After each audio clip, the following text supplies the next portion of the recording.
శ్రావణ మాసంలో గురువారానికి ప్రత్యేకత ఉంది. పురాణాల ప్రకారం సముద్ర మథనంలో శ్రావణ మాసానికి సంబంధం ఉంది. లక్ష్మీదేవి సముద్రం నుంచి సముద్ర మథనం సమయంలో ఉద్భవించిందని పురాణాలు చెప్తూ ఉన్నాయి. శ్రావణ మాసంలోని గురువారం విశ్వ సంరక్షకుడైన విష్ణువును, దేవతల గురువు బృహస్పతిని గౌరవించడం, వారిని పూజించడం వల్ల మేధస్సు పెరుగుతుంది. ఇంకా వీరిని గురువారం పూజించడం ద్వారా ఆధ్యాత్మికత పెంపొందుతుంది, అష్టైశ్వర్యాలు చేకూరుతాయి.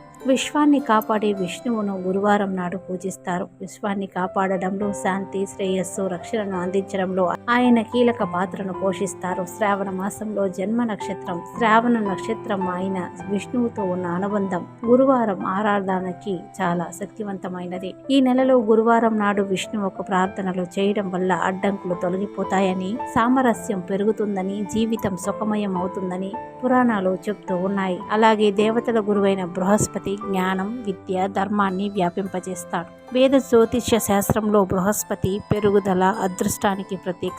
గురువారం నాడు బృహస్పతిని పూజించడం వల్ల జ్యోతిష్య శాస్త్రం ప్రకారం గురుగ్రహ దోషాలు తొలగిపోతాయి. విద్య, వృత్తి, వ్యక్తిగత వృద్ధిలో ఏర్పడే సవాళ్లను అధిగమించడంలో భక్తులకు ఈయన అనుగ్రహం సహాయపడుతుంది. శ్రావణ మాసంలో బృహస్పతి పూజ ఆధ్యాత్మిక శక్తిని పెంచుతుంది.